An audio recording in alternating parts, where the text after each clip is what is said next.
Hey, good afternoon, everybody. Tom Stewart here. Liz Trotter is on special assignment today, but I am with Dan Fleisher, and this is Smart Business Moves. Hey, Dan, how in the world are you? I am good. I like knowing that Liz is on special assignment. I'm thinking of the cool special assignment she's on right now. It's good to be on with you. Yeah, she'll have to report next week. Yeah, we'll get the full detail later. It's a pleasure having you here, though. I don't think that we've ever really met, have we?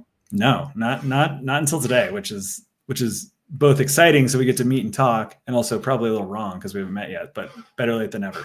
Well, it's kind of the way we roll around here. This isn't unusual for us, so Yeah, it'll be good. We'll get to know each other and share some information. It'll be useful too. Some house cleaning businesses all at the same time. So you are co-founder and chief operating officer of HireBus. Could you just tell us a little bit about that? Yeah, of course. Co-founder, chief operating officer of HireBus. What does that mean?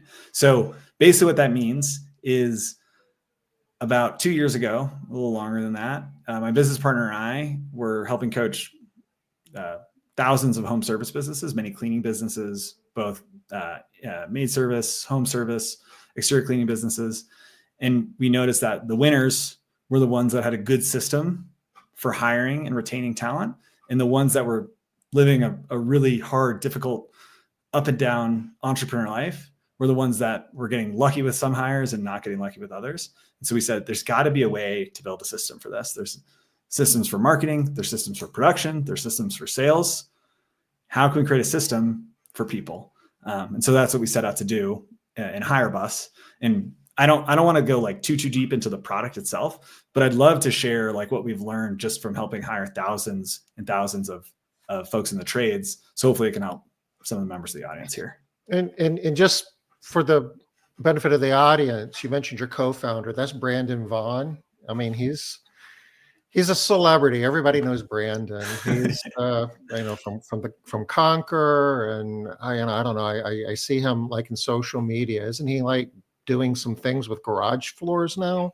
Yeah, he started. It was pretty cool. Started as a project to kind of to prove that he could do it. He built a garage floor coatings company without doing any sales calls, without doing any production, with no arms and no legs, to prove that with systems and the right people, you can build a really strong business. And he's got over 37 locations nationwide, and it's really successful. And he recorded it on YouTube. You can check it out. It's mapped to 1 million, and you can see the YouTube series where he documented standing up that business. And yeah, Brandon's been an awesome person to partner with. We worked together at Conquer. We obviously started this together, and he's just not only very dynamic and very skilled and very smart, but he's super giving. Like, he's always answering questions, always trying to help out. So I'm super lucky to be able to work with and build stuff with him.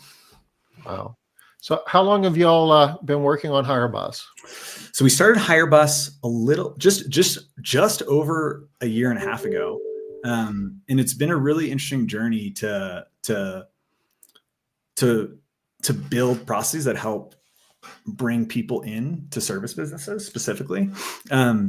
I'll share a few of our learnings that hopefully will help everyone. When we first started the business, we didn't have any specific hiring processes other than a behavioral assessment. So what does that mean? Well, our whole thesis to start this was, in the trades, if you have the right behaviors for a role, you're going to be successful. So specifically in home cleaning business, we took data from who were the top performing cleaning technicians, and we had them take our assessment, and we ran regressions on who were the top performing based on their behaviors. And we built a benchmark. So when people applied, we could say, based on the data, these technicians, regardless of resume, years experience, other factors, will perform well. Are they detail oriented? Can they handle flexibility, or do they like routine tasks, right? Those are some of the types of behaviors that our assessment would learn. So you designed this assessment yourselves, or you and your team did? So actually we purchased the IP of an existing behavioral assessment. And then what we did is we took millions of data points and refined the benchmarks in the assessment. So it's kind of the best of both worlds. We had a science-backed, research-backed assessment that was used by Fortune 500 companies, large companies, but then we trained it with data from the trades. Yeah, I'd like to take just a minute and drill on that a little bit because I think that's important. I know a lot of people will like roll their own assessment, but there's a lot of science and statistical validation. And if you're using assessments that you just kind of made up and doing it on scale, I mean, there's EEOC issues, there's all kinds Yep. of stuff that if you're not, if you're running a house cleaning business or any type of home service business, you want to make sure that any assessments you're using for hiring purposes are statistically valid and could stand up if somebody says that they are that it's biased in some way and I'm not being treated fairly. 100%, 100%. And some of the things that are, well, first of all, the assessment in a hiring process is one data point, right? Like, I don't want to pretend that you can take a 10-minute assessment and it can capture all of who you are as a human. It's one piece of data point. Is it an important piece? Yes.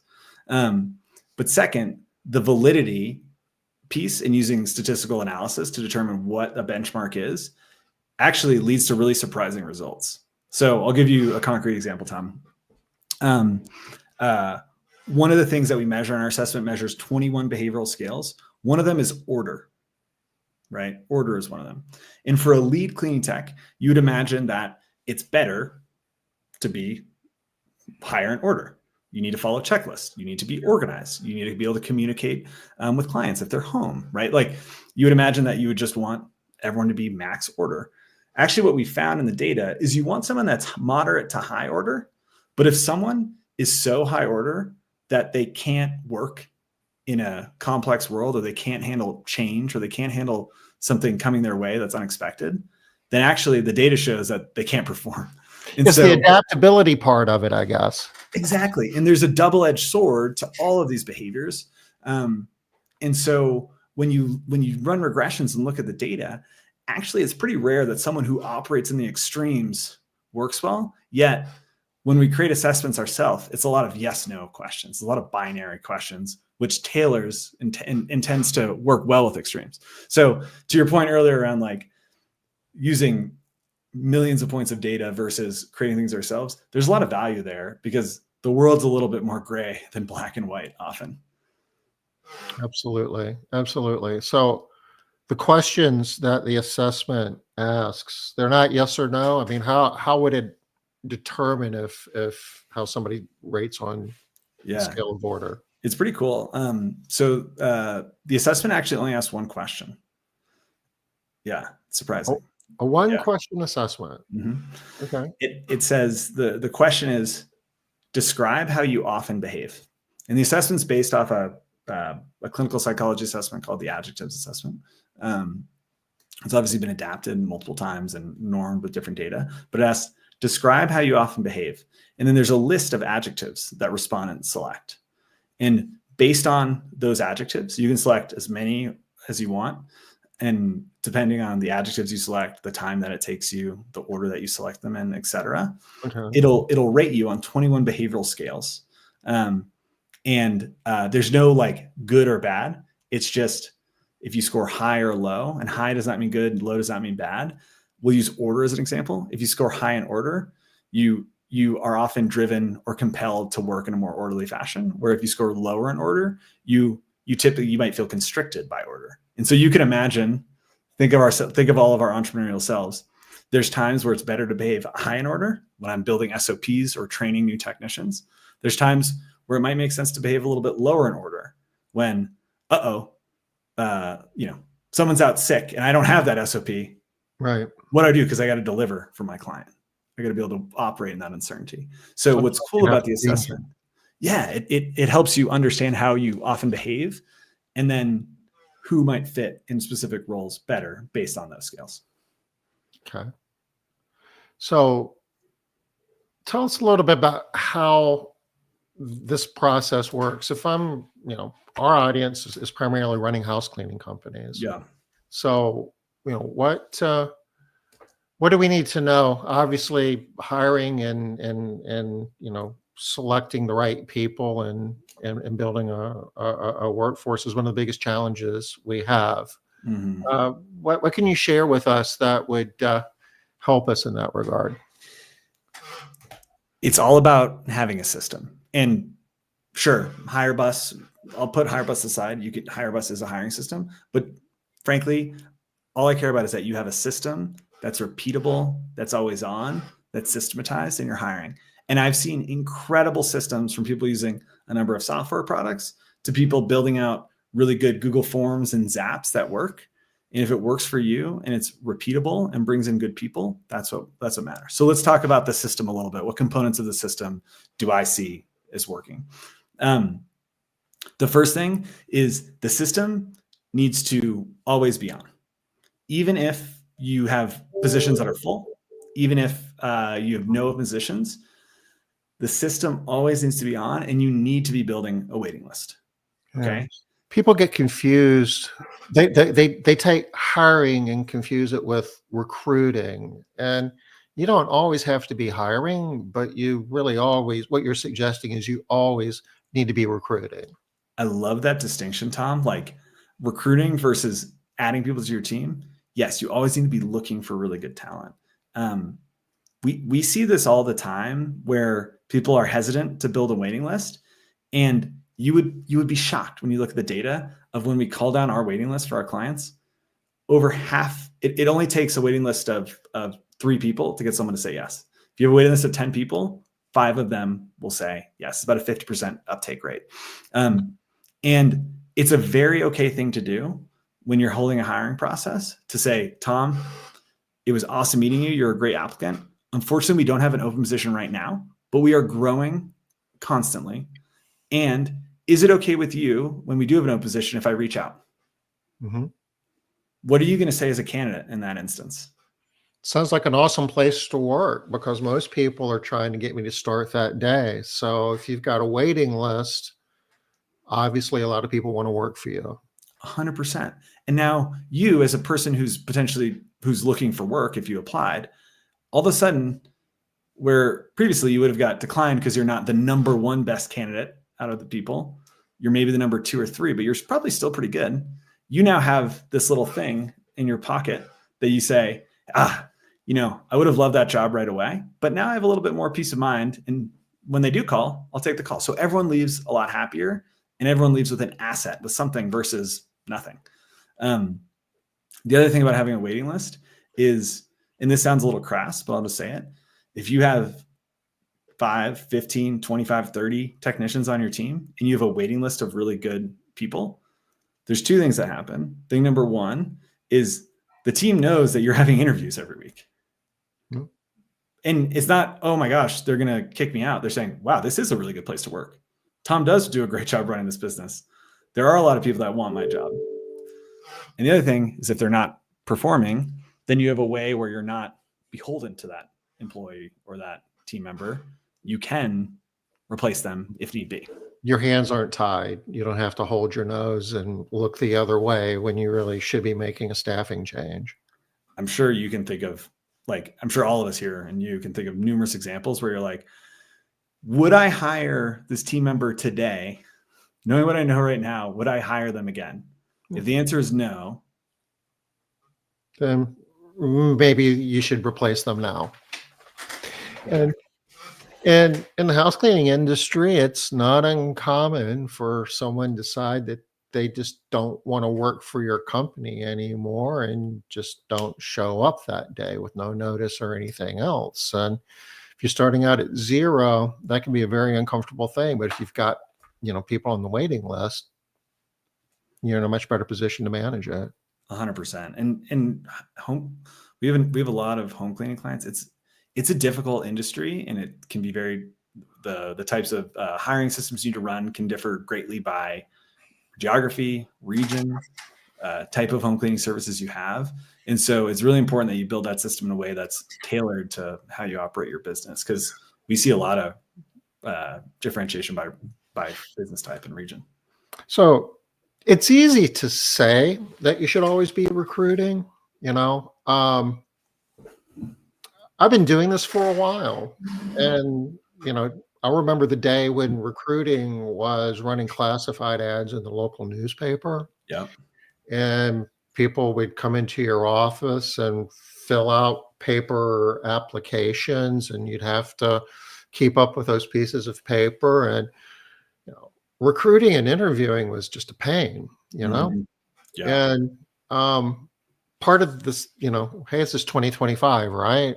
So speak a little bit about the system in the standpoint of, how easy or hard is it to continue, this recruiting process going on. You hated doing it, right? So you never did it back when you were doing it with the classifieds and pieces of paper. Um, You were hoping there was a good referral that would just make it so you didn't actually have to do the process. but you can do it continuously now without very much time or treasure, right? 100%. Now, is it easy? No, but can you set up a system to do it? Yeah. So we talked about always having a system that's on. Okay. Well, the key part of the system and the key challenging part of the system is, where do you find the people that flow into the system? Because once you've built a system that's on, and we can talk about some of the mechanics of how that works, but the biggest dependency in what we see is getting a high volume of good people into your hiring funnel, as we call it. And the easiest proxy that all of us entrepreneurs know is a sales and marketing funnel. Good. And I think like people have heard this all the time, and it's fully agreed upon. Hiring and recruiting is very similar to marketing and sales. And so how do we have a system that has those classified ads up in a way that's compelling, constantly on, constantly being refreshed?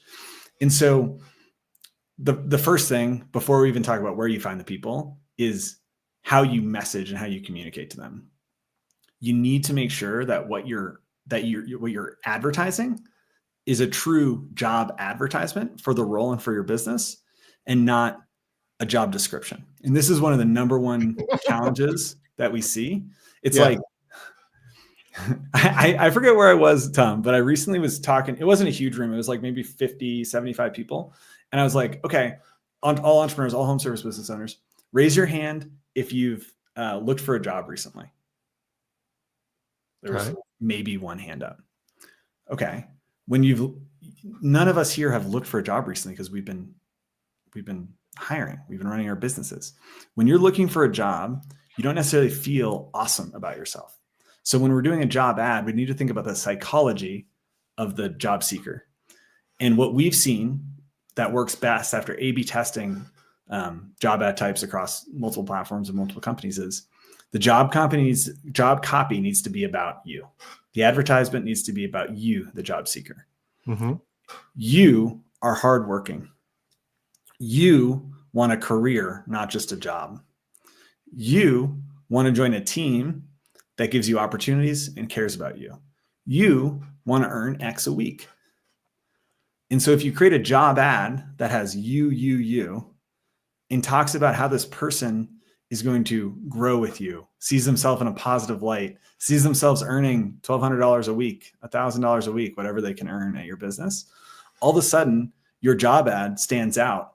And the really great candidates that are looking for that career, are looking to join a team, are looking to work hard, will say, I want to work at Tom's company because he knows, he seems to know who I am, versus I don't want to work at Dan's company, who said, you got to be able to carry a vacuum backpack, or you got to be able to carry X, Y, and Z. That's not inspiring. That doesn't make you want to jump. That makes you say, oh, another sentence. Do you recommend, I mean, I get the sales part definitely, but do you recommend putting some of the requirements in the ad, or do you save that for like the interview process?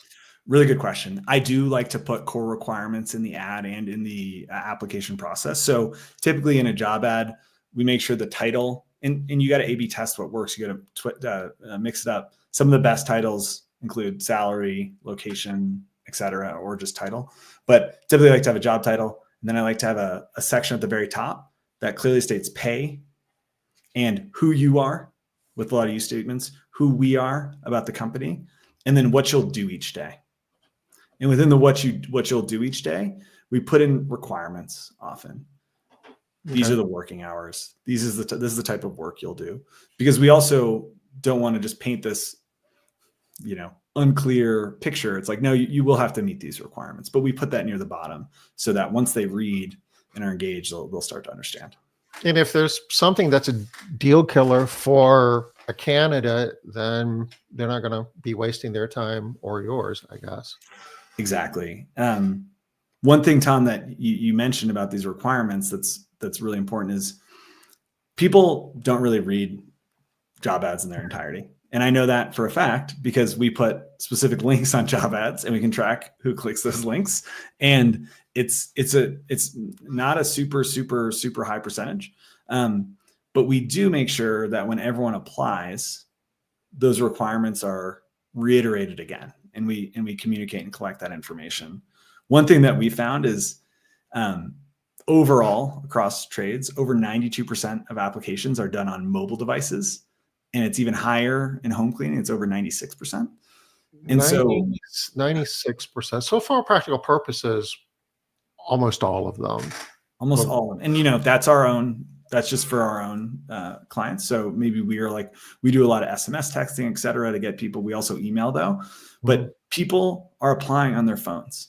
And so we need to know that. Like, it's hard to scroll through a really long job ad on your phone. It's hard to look at a company website that's not mobile optimized on your phone. It's hard to fill out a form on your phone that's not mobile optimized. So we need to meet candidates where they're at and know that they are going to apply on their phone. What's the headline? What's the first sentence of the job ad? What are the first few questions in an application process? What are the first few sentences in a follow-up email or text? They're going to be doing it on their phone, so we need to meet them where they're at. Wow. I mean, I would have easily, said, yeah, the majority of them on their phone, but 96% is a really, really big number. 4% are doing it, I guess, on a tablet or laptop or something. Yeah, I know. I feel it like dates me because I only do certain things are like computer tasks. And I would have assumed that applying for a job is a computer task, but it's just not. That's just not the way the world works. And so it's interesting to look at the data and change how we view some of these things. You've mentioned a few times A/B testing. Yeah. So conceptually, I think, we get what you're talking about, but, talking about and doing it are two different things. In practice, how do you actually do A/B testing? Yeah. There's really, really complicated ways in marketing to do A/B testing. I'm sure all of us have seen examples from, landing page companies, website companies, et cetera, email marketing companies. We start and we do it very simply. So we want to make sure that every job ad we post performs top of market. And the way we do that is we'll put multiple job ads up. And first, we'll change titles. So same exact job ad body, but the title might say cleaning technician for title A.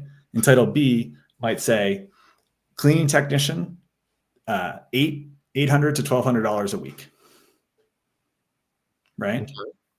And what we can see, we'll make sure the spend's exactly the same. We'll make sure the copy under that's exactly the same. And what we'll see is the funnel metrics on it. So when I say funnel metrics, what I mean is how many people click the ad. Of those people that click the ad, how many people apply? Of those people that apply, how many people take the next step? In our instance, it's to take a HireBus assessment. Out of those people that take the HireBus assessment, how many that are invited to interview, schedule, et cetera, and we'll do the funnel metrics. And what's a little tricky with A/B testing is you can do job ad copy and you can get a lot of clicks, but your application rate might be lower. So the example I gave, cleaning technician for job ad A, cleaning technician, $800 to $1,200 a week. We might get more clicks on $800 to $1,200 a week, but then we actually might get lower applications when they look at the job ad because maybe we're communicating a value that isn't aligned with what our company's offering. Maybe it's only about pay when they dig in, they see that the pay is actually inaccurate or something. So what we want to do is we want to optimize for really good cost per applicant and eventually really good cost per interview and eventually really good cost per hire. And so we'll take the full funnel metrics when we get enough data and say, job ad A is actually winning. Now, that's the title that's winning. Let's go into the body. What is the first sentence? Let's change that A/B test and see what wins. Oh, the opening sentence on job ad B is winning. Great. Now let's A/B test some other components of the ad. But we always start with title, body, and then we'll do different things like change the city or town. You might change the way we're listing salary, but that's the way we A/B test. Just try to change one factor at a time and look at the metrics and see how it performs. So when you find something that works and for like one company or one market, does it change? So you mentioned like company values, and I think that you mentioned like city market as well. If I go from one city to another city, could something that works in Denver maybe not work in Charleston? Yeah. And it's been really interesting, Tom, to see some of the trends, because you would assume something that works somewhere would work nationwide. And I will say the majority of trends you learn are broad sweeping. But sometimes certain things just don't work in some markets where they work well in others. So a concrete example is including pay in the job ad title.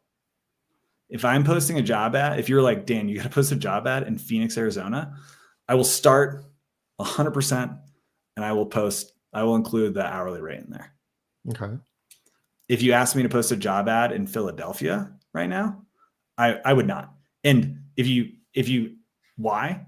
The only reason I know is because I've tried it and I've tested it.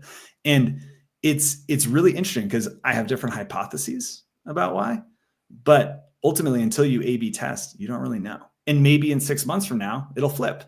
And in Phoenix, you won't need to, it will not benefit you to post the hourly rate. And in Philly, it will, but without testing, we don't know. So when you say it won't work, this is the part that I've always wondered, if I'm Walmart, I could, in hiring the number of people that they hire, I've got these two ads, and if this one performs, 0.1% better than the other one, that could be a whole bunch of, money to them. Yeah. But if I'm running a house cleaning company in Denver and this ad's 0.1% better than the other one, does it really matter in the whole scheme of things? Probably not. So is the difference meaningful enough in the A/B testing where it would even create, a meaningful amount of value or difference for a small company? I think it all depends is the answer. So in the example that you gave, when the A/B test is 0.1% difference, no. When you're hiring 10 people a year, 0.1%, that's, 0.1 people different or whatever it is. Someone's got to check my math. But what we often see is the results are a fair bit more dramatic.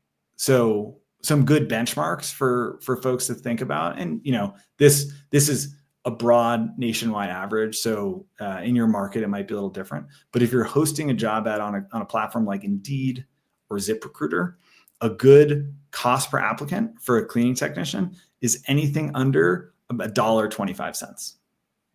Okay. Per applicant. And does that vary by market? It varies by market, but it's pretty stable for cleaning technicians. I will say in more rural areas is what we're seeing is it can get up to $3 per applicant. So if you're running a cleaning business that's got a little bit more of a rural market, the cost per applicant tends to be a little bit higher, which is actually inverted for sales reps. So it also differs by role as well.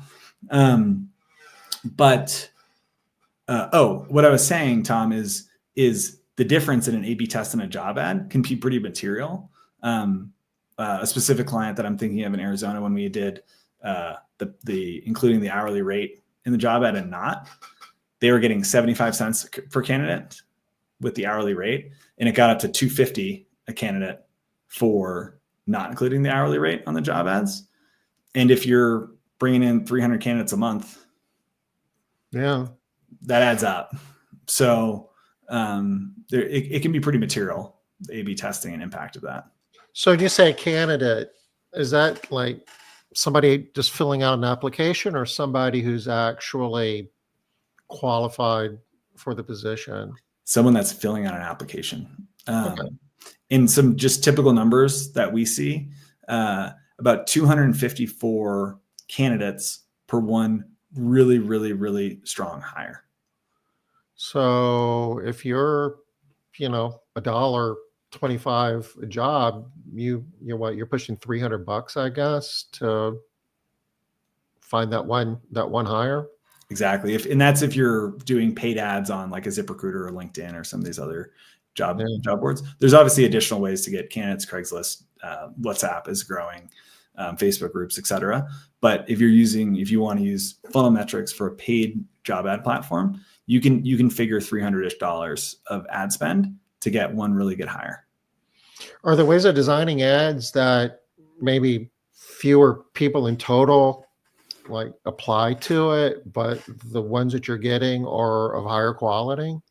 It's a great question, Tom, and there's a really delicate balance there. So on some of these platforms, like an Indeed or a ZipRecruiter, you can include specific qualification questions that are yes, no, and if the candidate doesn't meet it, then they can't apply. And so you can often add more friction, if you will, to the job ad by including those required questions, required skills, required experience. But it does come at a price, because you'll have ultimately less candidates. And what we see is often a little bit of a numbers game, specifically in home cleaning, where you do typically want pretty high volume because of what you mentioned earlier. It can be a little bit of a higher turnover position. It is something that you typically want to build a waiting list. So there's a balance that you need to strike there, where you're not having too much friction in your funnel, but you're also not just letting everyone flow in who lives miles and miles away and doesn't have a driver's license and will no show you on interviews. You want to have that balance, just like a sales funnel. But if you're going to get like the awesome candidates, you're just going to have to get a bunch of them that really aren't that great, I guess, is the short answer. You can't create so much friction to scare the bad people off. Nobody will want to apply to your job. Yeah. And I think just bluntly, on certain platforms like ZipRecruiter and Indeed, what we've seen is the most successful approach is a higher volume approach. Mm-hmm. ZipRecruiter and Indeed, both, that's where a lot of job seekers live. There's a lot of good candidates on there, but there's a lot of candidates that aren't a right fit for you. And so with those platforms specifically, you're probably going to need more candidates that filter down to, or that funnel down over time after interviews, screening, et cetera, to finalists. Whereas what we've seen for more organic channels, if you're posting in Facebook groups, if you're sending out links to folks obviously that's going to be warmer. And so it's less people, but they're more qualified. Just like marketing and sales, like referrals are going to have a really strong sales network in, whereas paid ads are going to have a steeper funnel in. Yeah. As far as, I guess, ZipRecruiter and Indeed's concerned, I mean, they're very successful companies. They make a lot of money. They know what they're doing. So I guess their whole platform is designed in a way to encourage more applicants. So they don't want to give you the ability to filter out just a small set of candidates, because it's their bottom line. That's 100% right. And a few notes, like the word filter in hiring is just kind of like a no word. We want to always prioritize. I know I said it earlier, but we want to prioritize candidates. That's true. The other thing that's interesting about that we've noticed about Indeed is we've seen a pretty steady climb over the last year in what Indeed suggests should be the spend for a particular role. Mm-hmm. That's really ramped up. It's almost doubled in the last year. When you go to a role in a market, they give a recommended spend. And that's not always, you don't always need to do the recommended spend. Often spending below and having really good job ad copy and refreshing those job ads frequently can help you win. So, if you're looking to post a job ad on Indeed and it says, hey, we recommend you spend $56 a day. What I might do if I was in your shoes is start with $5 a day. $10 a day. So over the last year, you've seen that spend recommendation double? Yeah. Okay. It's not the same in every market and every position, but net, yeah.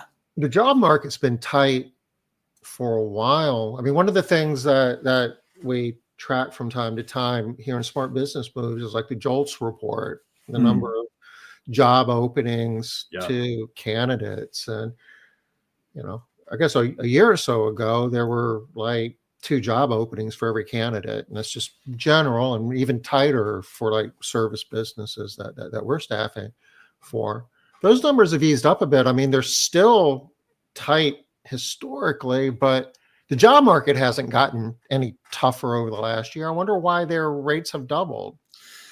I don't know the answer to that, Tom. I think one thing we've seen is just a little bit of change in the way that they price their services. So, first of all, not all markets allow for free job posting anymore. Mm-hmm. So at this time last year, every market, at least that we were in, allowed for free job posting. Now there's certain minimums required to post in certain cities and for certain titles. So I think there's just a little bit more of like a monetization on the app, which is fair and understandable that the application would want to do that. The second piece is a change in pricing and in how Indeed used to do a system where like you could pay per day or you could pay per applicant. So prior, you could post a job ad and you could choose. I either want to pay X per day and just see what happens, or I could pay $20 per strong candidate. And when those candidates applied in the second way, the per candidate, they would apply, and then you, the hiring manager, would review them. And if you approve them, you would pay $20, and if you decline them, you would pay nothing. Okay. And I don't know for certain, but I would assume that this pricing model wasn't working out the way that they wanted because they got rid of it. But after that change, we saw a change, and after they removed that pricing model, we saw a change in how the price per day was working. And so it's just like everything. It's just like paid ads on Facebook. You got to stay up with the changes in the algorithm. It's just, you got to stay up with how these platforms work if you want to perform well on them. So you mentioned earlier that, you can certainly recruit through Indeed and ZipRecruiter and some of these other platforms. They aren't necessarily the best candidates. If you can get candidates through referrals, for instance, that oftentimes they're higher quality candidates, and it's a easier and more economical way, I guess, to hire people into your organization. Do you have any more thoughts on that? And then are there other techniques that companies can consider to find candidates other than going the Indeed route? Yeah, 100%, Tom. Again, I always just try to, whenever I'm trying to solve a problem in hiring and recruiting, I just think back to like sales and marketing. It's like when we're starting our businesses, the best customers at first are people in our networks, people we know. They're typically the best customers. They're typically the most affordable to acquire, and they're typically the stickiest. They stay the longest. The challenge with people is that there's only so many of them.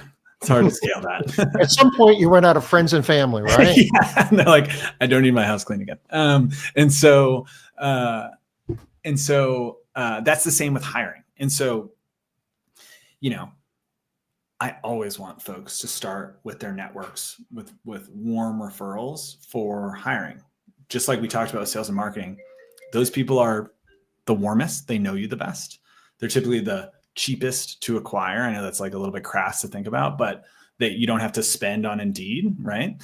And so how do we do that? Well, there's got to be a system for how you can communicate with people in your network and make them engaged. In the same way that our job ads, we want to say, you are hardworking. You want to be a part of a great team. You. I would encourage everyone to go on Vistaprint or something, make a business card that says something like, you deserve to be on a great team. You're awesome. We want you. And on the back of that business card, you should have a QR code to your careers page or to a Google form where people can apply, however you're collecting applications.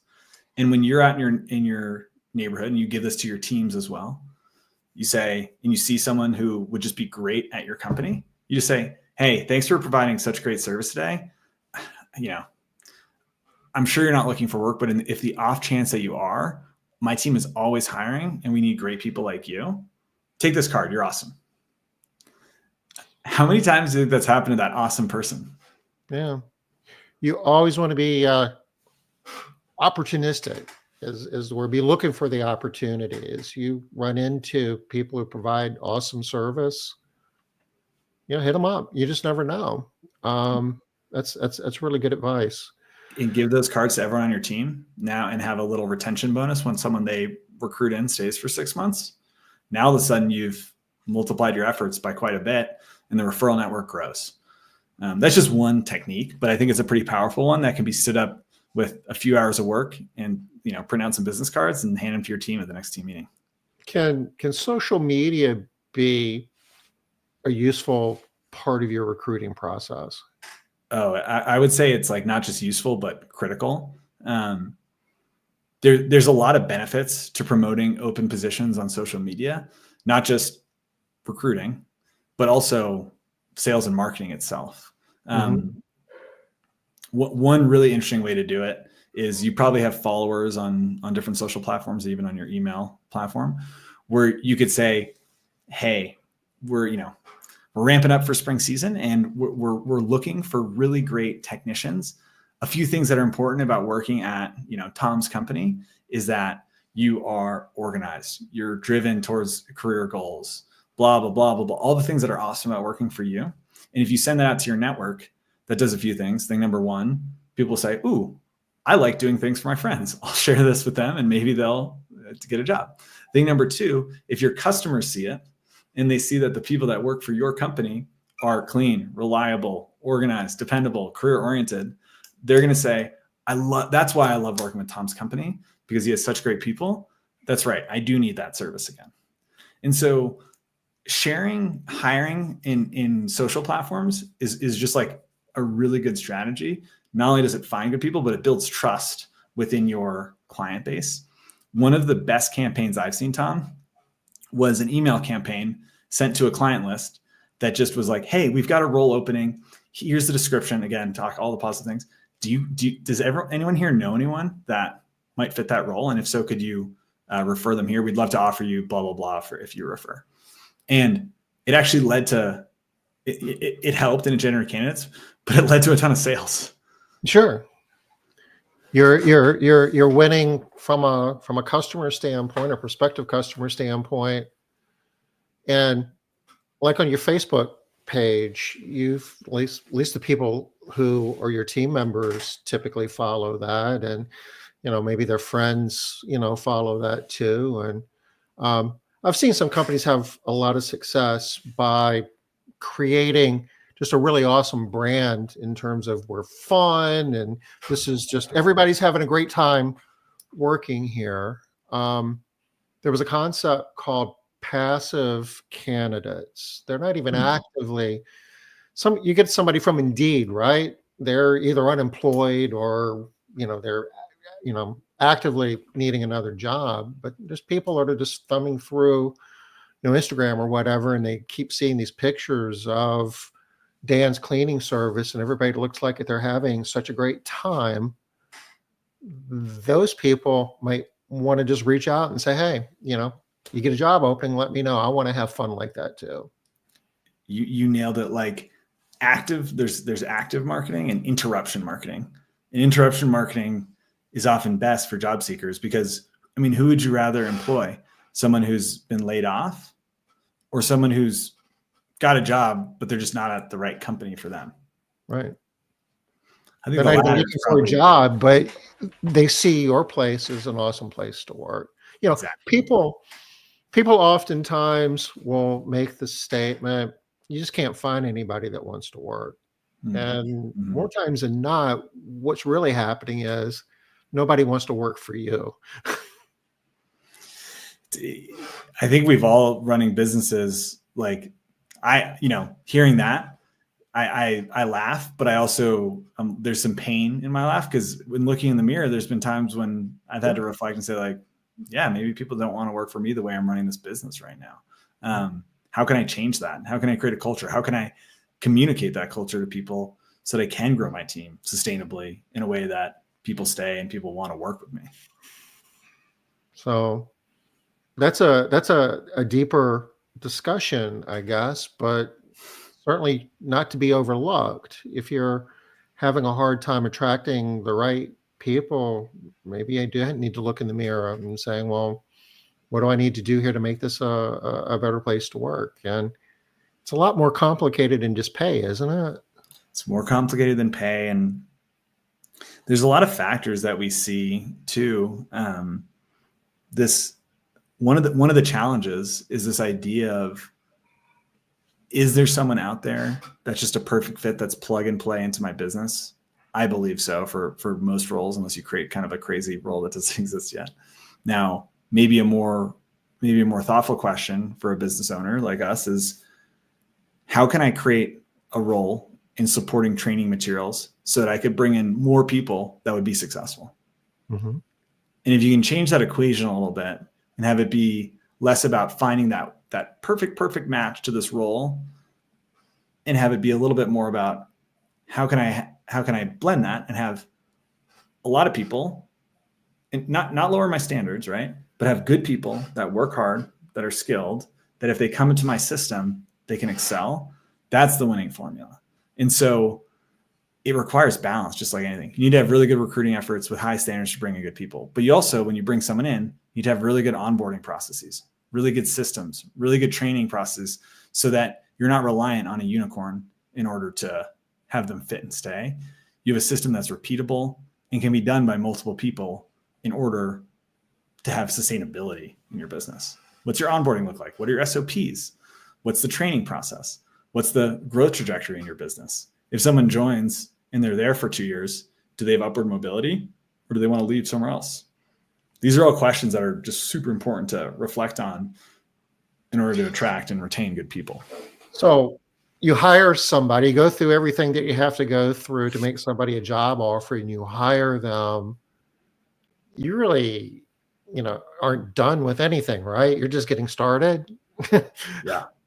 Do you track in HireBus and all the metrics that you do, the results after the hire, what the retention rate is after 30 days, 90 days, so forth? We do. I'll say, Tom, it's a little bit more difficult just because we're reliant on reporting from other people. Whereas like in the software, I can tell if someone moves from stage A to stage B. You know what happens with that 100% to the point that they're hired. Then it gets a little. It's a little more difficult. So there's some like reporting challenges there, but I can share some of the insights that we have. The first 90 days are critical. If you can get someone, especially in home cleaning, to stay for 90 days, they're much more likely to stay for a longer term. Now, I don't have like tons of longitudinal data on that. Our business has been around for a little over a year and a half. So I don't have like 5 years of data on that, but the first 90 days are really critical. And qualitatively, what we've seen is a really good structured onboarding flow where there's milestones that a manager can have check-ins with the new employee, milestones where there's celebrations of the new employee, milestones where there's rewards for the new employees, is where we've seen the best results. I think Liz actually has a really good system for this, where at certain day marks, you might send them their favorite candy or a gift card or whatever. And at certain day marks, there's also check-ins. So I'm sure Liz has talked about that here, but having a calendar and a structure in those first 90 days is critical for getting someone to stay and feel comfortable and feel successful. So you want to create, a really strong brand. You want to like attract quality people and have ads that are appealing to them. That's great. So when you hire them, you have to deliver the product to them. You need to make sure you're setting the expectation high to get the candidate. You need to meet that expectation to keep the candidate is what I'm hearing. 100%. And I want to make sure it's not too much HireBus stuff, but one thing we do when we onboard someone is we actually look at their website and we talk about what makes them unique and their brand voice. And I was recently talking with someone who has a really like professional customer service oriented brand. It's very like soft colors, a lot of pictures of clients on the website, right? But the job ad they wanted was like really bold and in your face and almost aggressive, and it's for a sales position. Yeah. And in the call, I was like, I don't think these things line up. What if we put out this bold job ad and they come and then everyone in the business is just like, not hyper aggressive? That's going to be a mismatch. We're not communicating right what our culture is. Yeah. So it's really important. That's why we collect core values. That's why we collect those things, because like whatever you put out as your ad needs to be what, when they look at your website, it is. It needs to be what they experience when they come in for an interview. It needs to be what they experience when they go onboarding, right? And that through line is so important to create stability and consistency for employees. Yeah. I mean, it's the same recipe. There's so many overlaps with like sales for customers and in the recruiting process. You get unhappy customers. The expectations were not in alignment. You have fruit. Yeah, we have fruit. And you show up with apples and they were expecting oranges, Yeah. And hiring can be the same way. And you can create an expectation in your recruiting process that's awesome. But at the end of the day, it's like, wait a minute, we're cleaning homes. This is hard work. You didn't tell me that. Yeah. All you talked about was the team staff parties, et cetera. You didn't talk about that, we're making things beautiful, and that takes hard work. So I guess you would recommend that you maybe would want to do a little more hard work up front and, hire the right people as opposed to making promises that you can't keep. Okay, I hired somebody, but they're going out the back door real quick. Yeah, totally, Tom. And I think that's part of the whole logic and thought process behind like you are hardworking. You are a team player. You want something that's a career, not just a job. If you can articulate what that you statements are that truly align with your culture, and the we statements, we are a growing team. We help each other when things are hard. I'm just making these up right now, but that's how you can kind of set the tone and set the expectations for what this will be. Okay. So, I know going into this, you were very mindful of leading with value, and we just wanted to share useful information, and you certainly have done that. But I'm kind of excited about HireBus. Could we take a few minutes and you maybe tell us a little bit about what HireBus is, how it works, and roll that into everything that we've discussed here? So if anybody who's watching wants to know more about best practices for recruiting and hiring, to how they could use HireBus as part of that system, I think it would be useful to share something about that. Yeah, Tom, I'm more than happy to. So I can share a little bit about how HireBus works and what the problem is that we solve. And if anyone's interested in learning more about HireBus, you can go to hirebus.com. And we also offer a hiring audit, where what we do is we'll just talk about your goals for the year, understand what a hiring plan would need to be in order to hit those goals, so we can help map that strategic planning out with you. And you can schedule one of those here at our website if you click start hiring, or you can go to hirebus.com/hiring-audit. But what we can get hiring audit, that's interesting. I've never heard of that though. And that's no obligation. That's just part of no cost, 30-minute discovery call. And basically what we do in that call is we talk about what are your annual growth goals, talk about a little bit of historical data, like, what's your average revenue per head, et cetera. Because what we'll often see, and we saw this a lot in the coaching business overall too, and some of the reason we started this company was, I'm at 1 million today, and I want to get to 1.5. Okay, well, what will it take to do that? Well, okay, I'm at 1 million right now, and I have 12 technicians. Okay, so you're at about 80,000 in revenue per head, and you want to get 500,000 more in revenue. So we're gonna need to hire more people. Okay. Well, how many technicians leave each year? What's your average turnover? Well, let's see. I lost 4 technicians last year. So, we're at a 33% turnover rate each year. Okay. So in order to get those 6 more technicians you'll need in order to get to 1.5 million with a 33% turnover, we're going to need to build a system that can bring on 9. Because how many times when we're running our businesses, do we have a time of year where crap, we could produce that big contract, but we don't have enough people. Mm-hmm. Or, I really want to hit 1.5 million, but Tina just left. Now I'm only going to hit 1.2. And so if we can create a more compelling and comprehensive plan that shows what we'll actually need in order to deliver on the production goals that we have, then we can figure out what the best path forward is. And sometimes we do these hiring audits, these calls, and it's like, you don't need more people. You need to be more efficient with the existing people, or you don't need more technicians. You need a manager to manage them so that you can go sell or work on systems, right? And so it's kind of a useful exercise to take your goals and map them to production or sales or management or marketing needs that you might have to grow your business. You have a congruent plan. We've done exercises. We've done coaching and training done a lot of things in the house cleaning world. And so often you go through that process. It's like, wow, maybe I need to adjust that revenue because there's no way that, we want to build a workforce that big. Or conversely, it's like, we can really generate a ton more revenue with the people that we have. And it shifts your strategy in a meaningful way just by taking a half hour and looking at those numbers. 100%, Tom. I mean, I found it incredibly almost freeing in a way to be like, oh, if I want to do this, then these are the unit economics of getting there. Now I have clarity if I can actually do it or not. Mm-hmm. And it's less about, are we going to hit that number?